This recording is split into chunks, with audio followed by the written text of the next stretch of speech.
J'espère que les personnes qui sont plus neuves, vous ne êtes pas trop perdues. Je vais essayer de...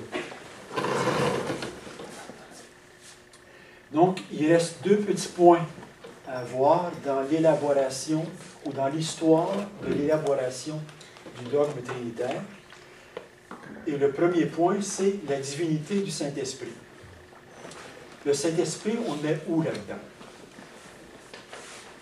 On est rendu à peu près dans notre cheminement vers l'an 360, 370, à peu près. On est venu à bout de régler une question qui se pose depuis l'an 320 à peu près, avec Arius. Est-ce que le Père et le Fils sont égaux, oui ou non? Est-ce qu'ils possèdent la divinité de façon égale? Est-ce qu'ils sont de même nature, oui ou non? Le concile de Nicée, en 325, avait décidé ou avait convenu que oui, ils sont égaux. Mais ce qui n'avait pas arrêté la chicane, qui a continué encore et encore.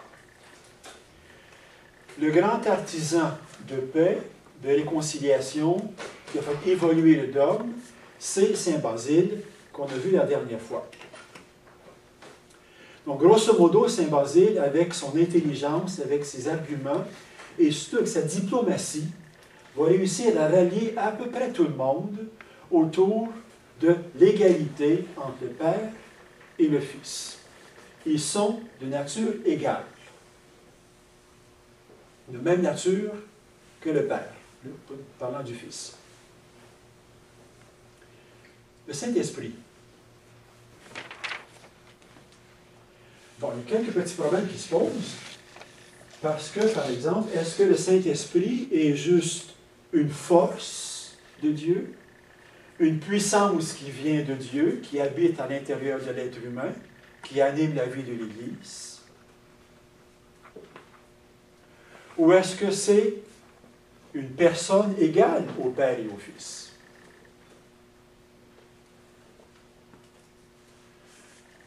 On a dit autour de Nicée qu'il y avait trois façons de produire un être. La fabrication. Et quand je fabrique quelque chose de différent de moi. Deuxième façon, c'est la création. C'est aussi quelque chose de différent de moi, sauf que ici, il y a des matériaux. Ici, c'est fait à partir de rien. La création, c'est de créer quelque chose à partir de rien, mais différent de moi. La troisième façon, c'est l'engendrement.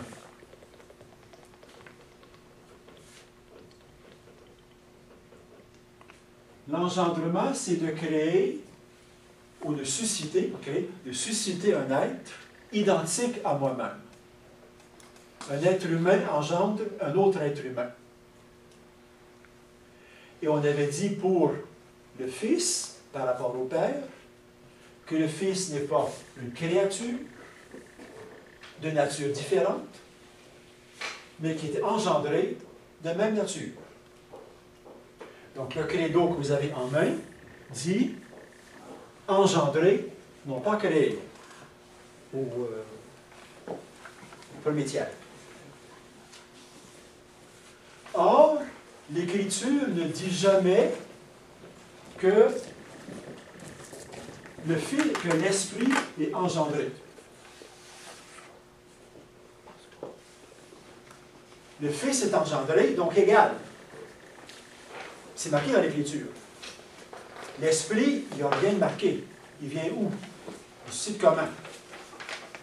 Ne disant pas qu'il est engendré, on présuppose qu'il est une nature différente.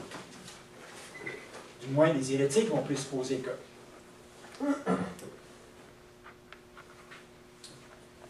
Donc, premier problème, est-ce que c'est une force ou est-ce qu'il est de même nature? Deuxième problème, c'est jamais dit qu'il est engendré. Donc, ça pose question. Troisièmement, c'est jamais dit explicitement dans l'Écriture que l'Esprit Saint est Dieu. Dans l'Écriture, quand on parle de Dieu, 99,9% des cas, c'est le Père.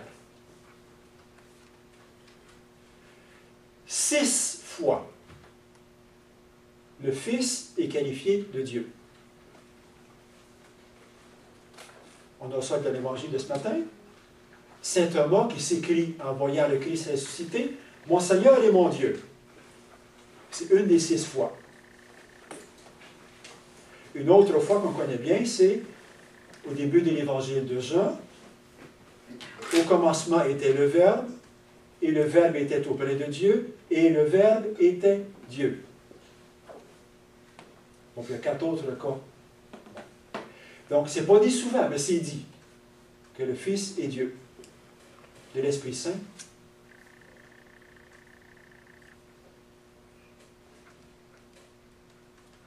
Dernier problème. Quand on parle de l'Esprit Saint, on va dire que c'est un feu. Qu'il est un souffle, un vent violent. Qu'il est un souffle de vie.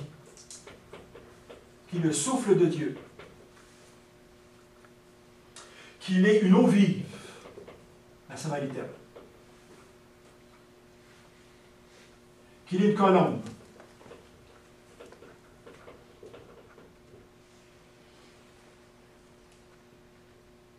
Est-ce que c'est une personne? Le Père, c'est clair que c'est une personne. Le Fils, c'est clair que c'est une personne. Est-ce qu'on peut dire de l'Esprit qui est une personne s'il est qualifié de tout ça?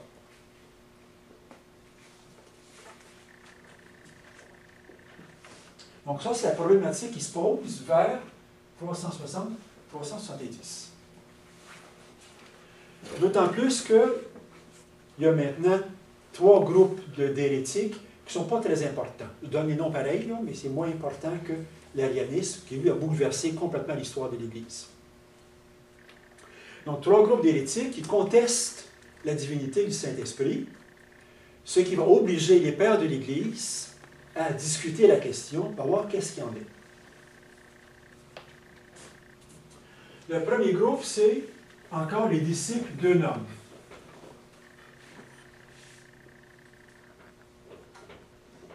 Qu'on a déjà vu, le grand ennemi de Basile. Bon, un homme qui est un arien, mais un petit groupe qui reste. La plupart des ariens sont convertis à l'orthodoxie catholique. Il reste un petit groupe de fanatiques qui tiennent leur bout mordicus. Le Fils est inégal au Père. Et l'Esprit est inégal aux 2 autres. Donc, le Père, Dieu à 100%, le Fils, Dieu à 75%, Saint-Esprit, 25%.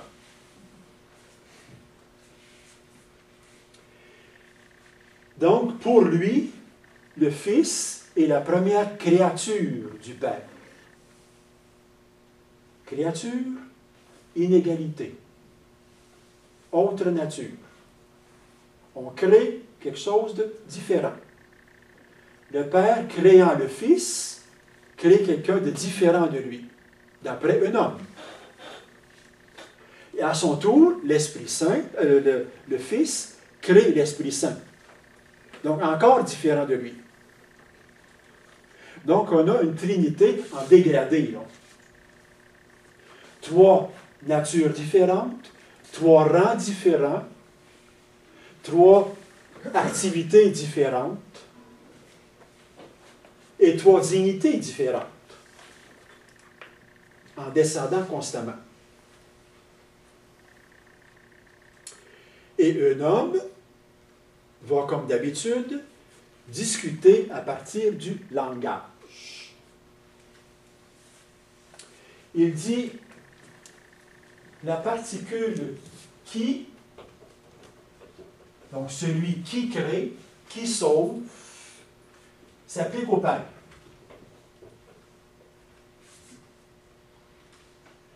par qui? C'est le Fils.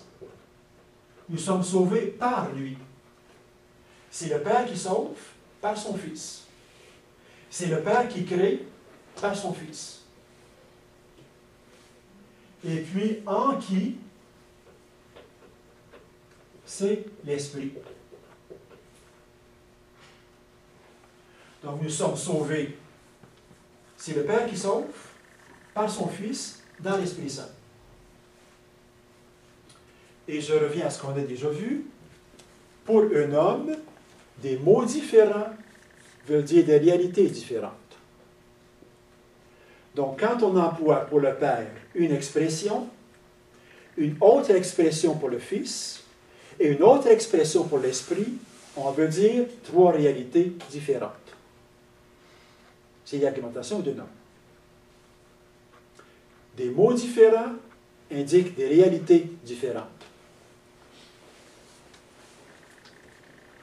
Donc, pour un homme, il y a une dissemblance radicale entre le Père, le Fils et l'Esprit. Parce que pour des êtres de nature semblable, on emploie un vocabulaire semblable. Pour des êtres de nature dissemblable, on prend des mots dissemblables, ce que l'on fait dans l'Écriture pour les trois personnes. Donc, dit-il, ce n'est pas compliqué, ils sont de nature inégale. Première hérésie qu'on rencontre. Un petit groupe, mais qui tient le route. Deuxième groupe d'hérétiques, c'est un petit groupuscule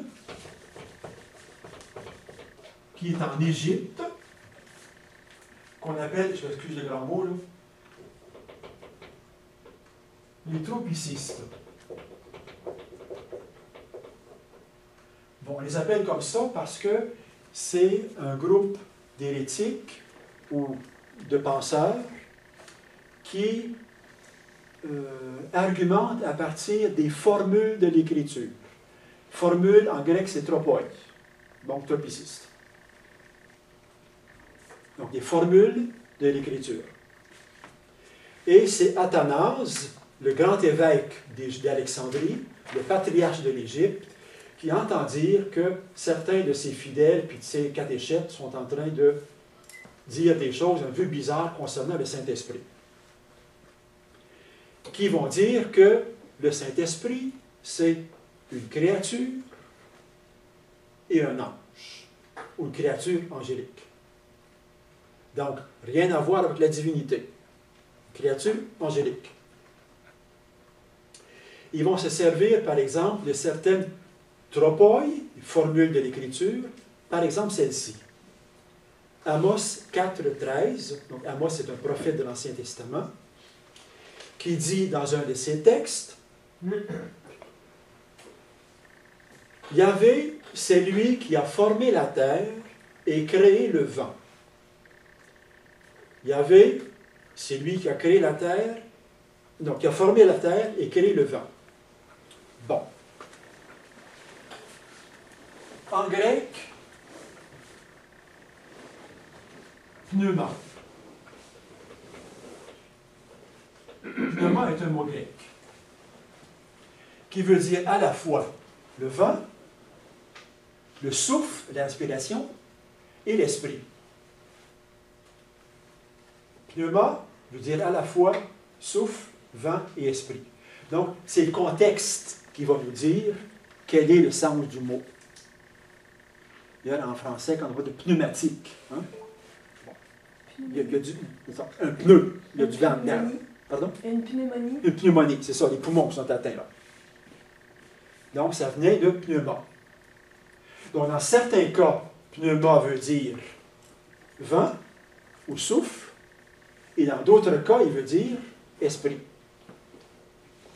Eux lisent le texte en disant, c'est Yahvé qui a formé la terre et créé le vent, créé l'esprit.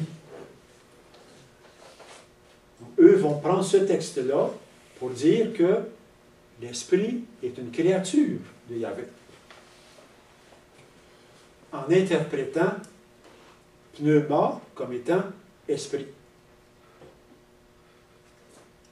Et un autre texte dont ils servent, c'est 1 Timothée 5, 21. Je t'en conjure devant Dieu, donc le Père, le Christ Jésus et ses anges élus. Donc ils disent, c'est la Trinité, le Père, le Fils, et le troisième qui est un ange. Donc l'Esprit Saint, c'est un ange.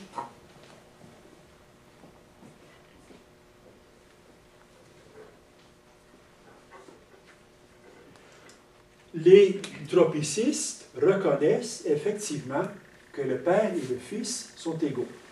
Ce sont des Égyptiens bien informés de la doctrine de saint Athanase. Le Père et le Fils sont consubstantiels, de même nature, mais l'Esprit Saint, c'est autre chose.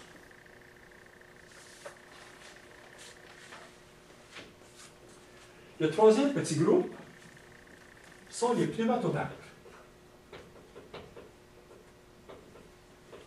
Donc, pneuma,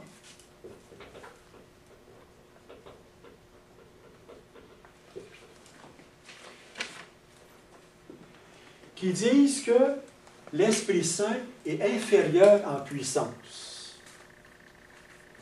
Parce que le Père, les choses sont créées à partir du Père, donc par le Fils, mais seulement dans l'Esprit Saint. Donc, c'est un dégradé en termes de puissance. L'Esprit Saint, c'est juste le milieu, la force qui fait que le Père peut créer. Mais il n'est pas du tout de la même puissance que le Père qui crée et le Fils par qui tout est créé. Donc, c'est trois arguments qui se rejoignent un petit peu, trois hérésies qui se rejoignent, qui disent que l'Esprit Saint est inférieur en termes de puissance, de nature, de dignité et de rang.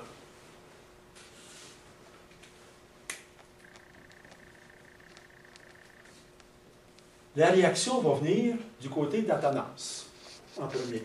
Athanase va mourir en 373, donc c'est un vieux bonhomme, mais qui a encore la poigne. Donc, il réagit contre ces diocésains qui disent des choses comme celle-là. Et il va faire tout un grand traité de l'Écriture, que je ne prendrai pas ici, là, parce que c'est trop long, pour dire que constamment, on associe l'Esprit à Dieu et l'Esprit au Fils. C'est l'Esprit de Dieu, c'est l'Esprit du Fils, c'est le Fils qui envoie l'Esprit, et ainsi de suite. Donc, il va associer les deux. Ce n'est pas un ange inférieur. Le fameux texte d'Amos. Tantôt, là, écoutez les gars, là, vous l'interprétez de travers.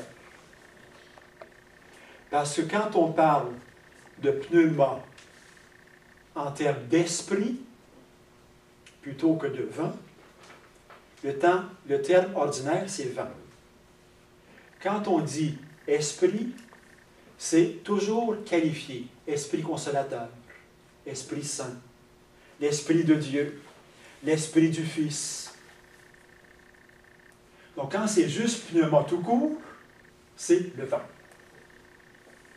Donc, quand le texte d'Amos dit Dieu forme la terre et crée le vent tout court, pneuma tout court, c'est le vent. Ah, donc, il faut aller dans l'Écriture pour vérifier toutes les affirmations des hérétiques et les contredire.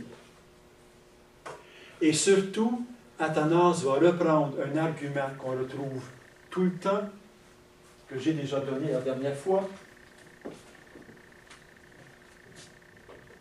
Lex orandi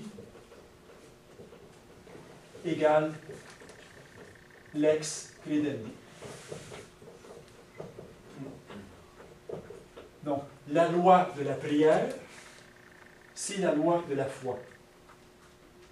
Et la loi de la foi, c'est la loi de la prière. Autrement dit, de la façon dont nous prions, nous croyons. Et de la façon dont nous croyons, nous prions. Il y a une identité entre notre prière et notre foi. Or, dit-il, dans le baptême, nous sommes baptisés au nom du Père et du Fils et du Saint-Esprit. Égalité des trois. Les trois sont nommés de la même manière. Les trois sont égaux parce qu'on est baptisé et dans l'un, et dans l'autre, et dans le troisième. Et l'Esprit Saint est nommé de la même manière que le Père et le Fils. C'est notre foi depuis toujours. C'est notre prière depuis toujours. Parce que la foi et la prière, ça s'équivaut.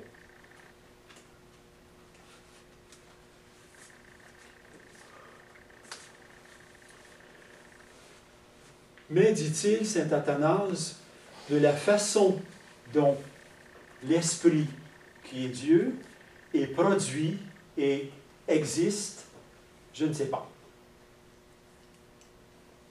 La seule chose que l'Écriture nous dit, et ça c'est un texte extrêmement important, c'est que en Jean 15, 26, l'Esprit procède du Père. Hein, on a vu tantôt qu'il était ni créé, ni fabriqué, ni engendré. Donc il faut trouver autre chose. Et on va prendre ce mot de Jean 15, 26, procéder.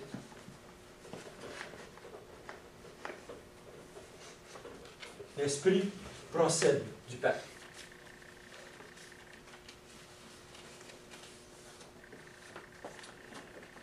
Ensuite arrive saint Basile.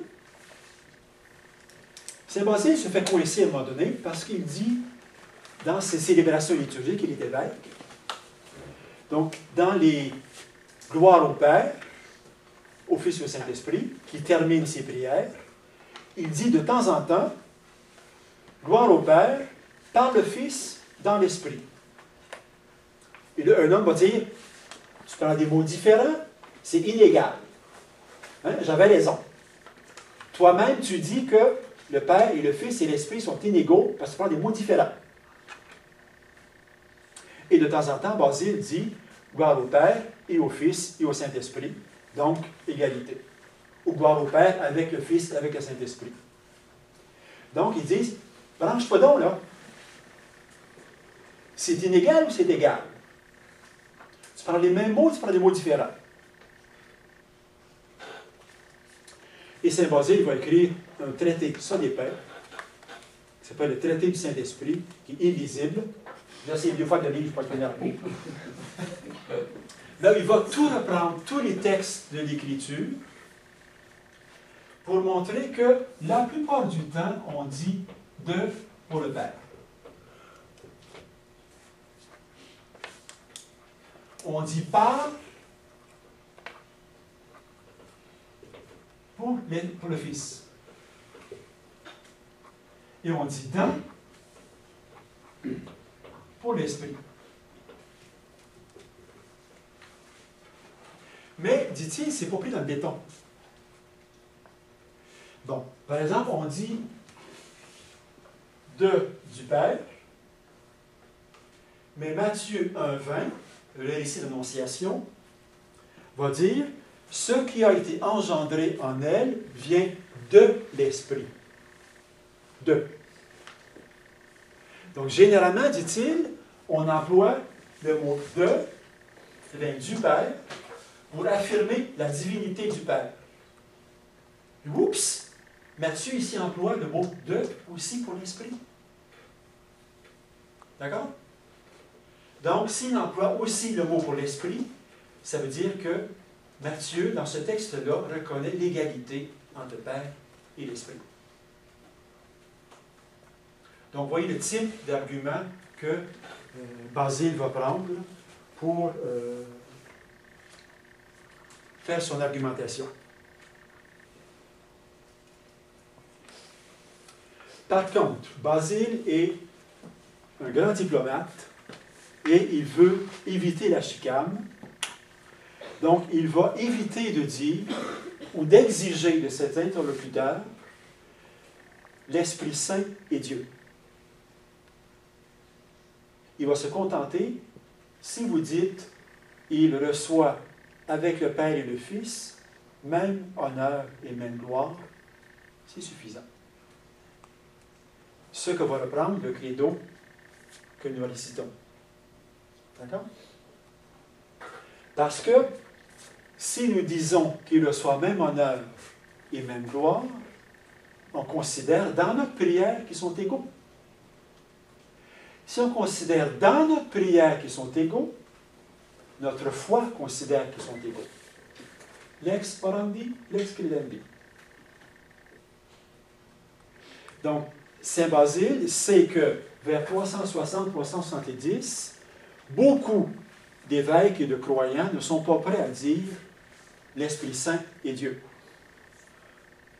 Mais ils seraient prêts à dire même adoration et même gloire.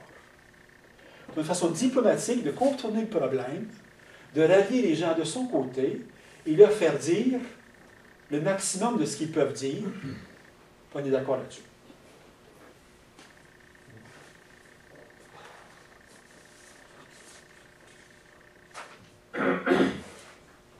Donc, on arrive en 381. On va essayer de régler le cas de ces trois hérésies que l'on rencontre. 381. 381, l'empereur est Théodose, qui est un chrétien. Enfin, oui, c'est un chrétien. Bon. Mais il a la pointe dure. Bon, par exemple, juste montrer un peu le tempérament qu'il est, là. Il a envoyé un de ses émissaires à la ville de Thessalonique. Donc, Théodose demeure en Constantinople. Il envoie un émissaire à Thessalonique et les habitants de Thessalonique, dans une émeute, tuent son émissaire. Théodose n'est pas très content, c'est moins qu'on puisse dire. Il profite pas du corridor, mais d'un jeu d'arène où les habitants de Thessalonique sont tous dans l'arène pour fermer les portes puis tuer le monde qu'il y a dedans. Ça règle des problèmes, hein? Donc, Ambroise, qui est à l'autre bout, qui est à Milan, reçoit l'empereur dans sa ville. L'empereur vient pour communier. Ambroise dit non. Tu vas réparer la faute que tu as faite avant. Évidemment, il risquait de se faire comme ça, mais il n'y a plus de tête à l'empereur. Juste montrer le type de conflit qu'il y avait entre les personnes à l'époque. Donc, l'empereur constate que la chicane recommence au niveau du dogme trinitaire, convoque les évêques d'Orient. Donc, ce qu'on appelle, nous, le concile de Constantinople est d'abord un synode des évêques d'Orient. Les évêques d'Orient sont rassemblés parce que le problème n'existe qu'en Orient, pour régler la question du Saint-Esprit.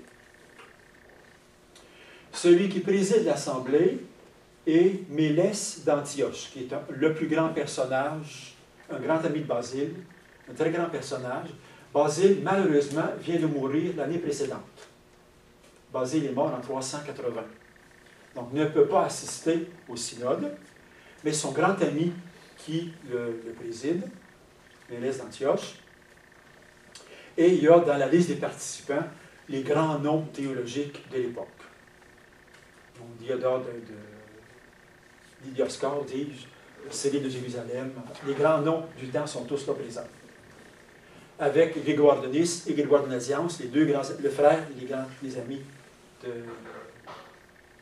Basile. Donc, le gratin théologique est là. Et on va surtout aller à l'encontre des pneumatomaques, puisque les pneumatomaques sont ceux qui gravitent autour de Constantinople.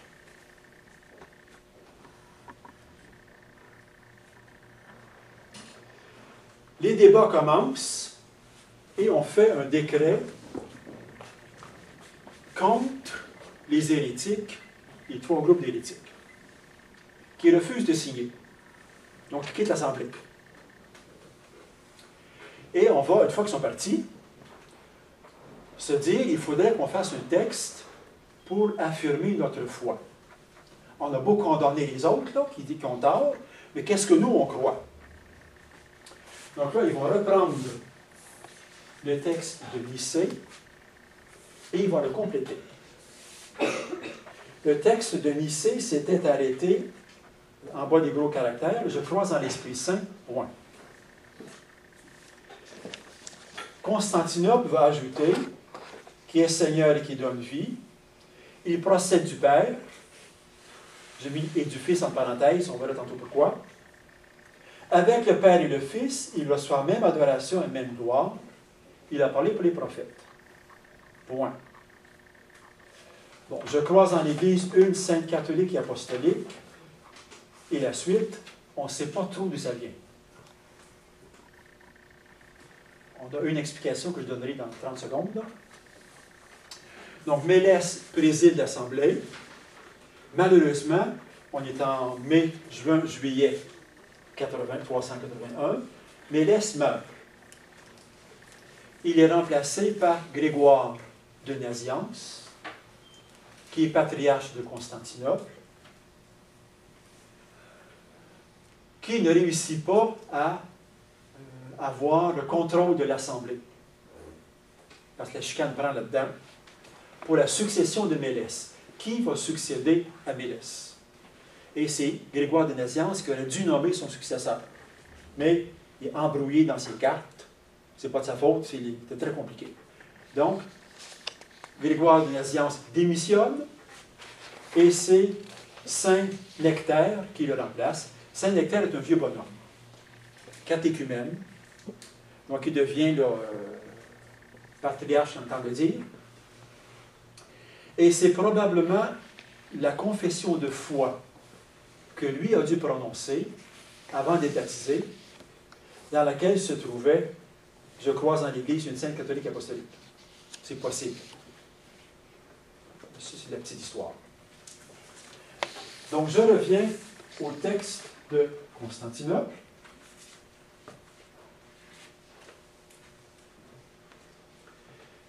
Donc, la première chose qu'il spécifie, c'était déjà dans Nicée, on insiste là-dessus, en l'Esprit Saint.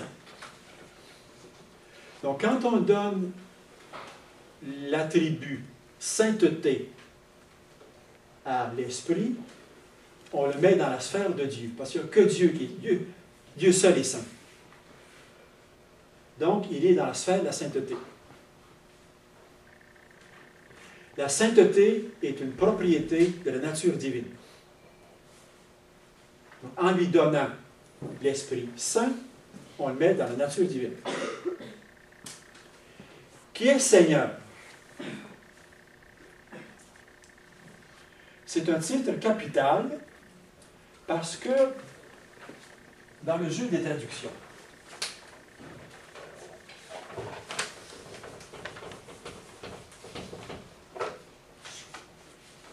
Yahvé,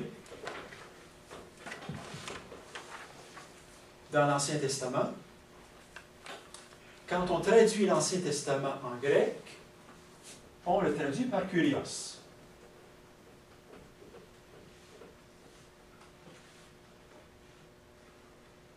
Qui veut dire, en français, Seigneur.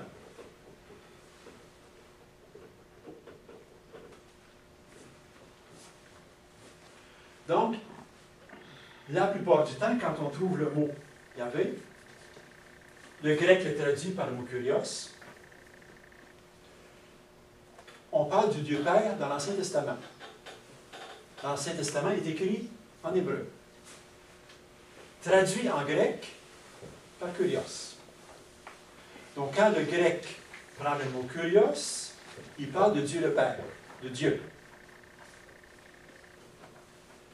Dans le Nouveau Testament, on donne fréquemment, surtout Paul, le titre de Kyrios à Jésus.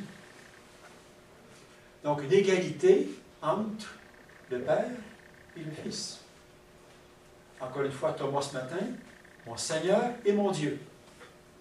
Seigneur, et Dieu. Donc, deux titres d'égalité avec le Père.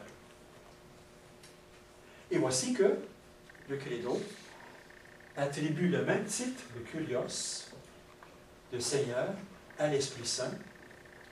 Donc, c'est une autre façon de dire la divinité de l'Esprit Saint. La sainteté le dit, le Seigneur le dit. Qui donne la vie. Hein, c'est le rôle de l'Esprit dans l'histoire du salut, de donner la vie. Et quand on dit donner la vie, c'est la vie divine. Or, on ne peut pas donner ce qu'on n'a pas. Donc, si l'Esprit donne la vie divine, et c'est ce qu'il fait dans l'histoire du salut, il lui donne la vie divine, ça veut dire qu'il a la vie divine. Et il a la vie divine parce qu'il a la capacité de la transmettre. Donc, c'est une autre façon, encore une fois, de dire il est Dieu. Tout en évitant, comme je disais tantôt, de dire directement. On ne dit pas l'Esprit Saint est Dieu. L'Esprit Saint est de même nature que le Père parce que la chicane va reprendre. Ça a tendance à se calmer, là. On va rester ça calme. Mais on va dire la divinité par d'autres biais. La sainteté, il est Seigneur, il donne la vie divine. Qui procède du Père. Donc là, on reprend, je l'ai effacé là, on reprend l'intuition d'Athanas, qui disait que je ne sais pas d'où vient l'Esprit, il n'est pas créé, ça c'est sûr, il n'est pas engendré, parce que l'Écriture ne le dit jamais, l'Écriture dit il procède du Père. Bon, on va prendre ce bois-là, à défaut d'autres. Et je vous fais noter tout de suite, il procède du Père et non pas du Fils. On reviendra là-dessus. Donc, c'est pour pallier un manque de vocabulaire. Il n'est ni engendré, ni créé. Donc, on va dire, il procède, à défaut de mieux. Mais, il vient quand même du Père. Donc, il y a quelque chose du Père qui le reçoit.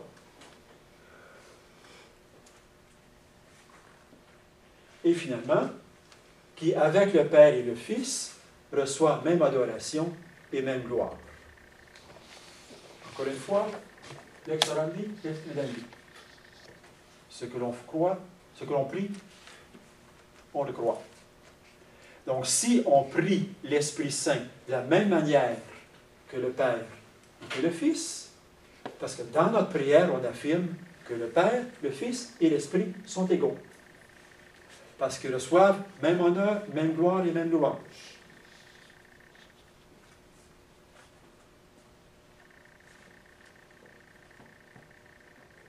Donc ça, c'est le texte que le Concile de Constantinople, en 381, va élaborer. On envoie le texte à Théodose, l'empereur qui a convoqué le synode. En bon chrétien, il est d'accord avec ça, puis il dit désormais, tous les évêques doivent professer cette foi-là. Si vous ne professez pas cette foi-là, vous êtes destitué de votre siège. Donc, la foi des évêques, pour garder leur place, confesse la foi de Nicée-Constantinople.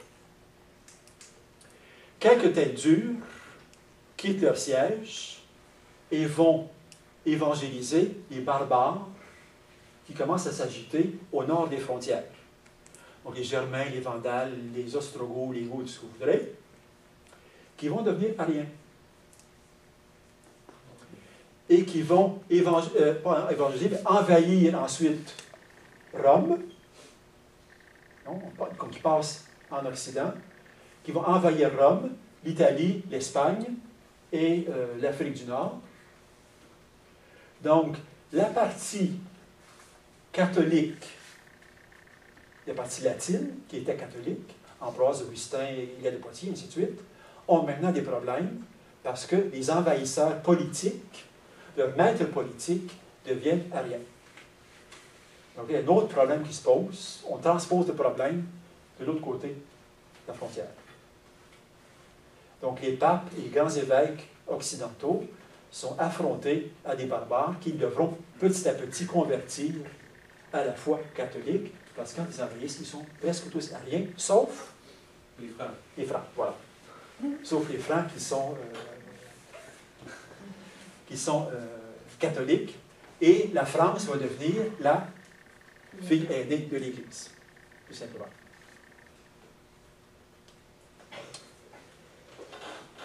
Donc maintenant, nous avons réglé au niveau dogmatique la question de la Trinité des personnes.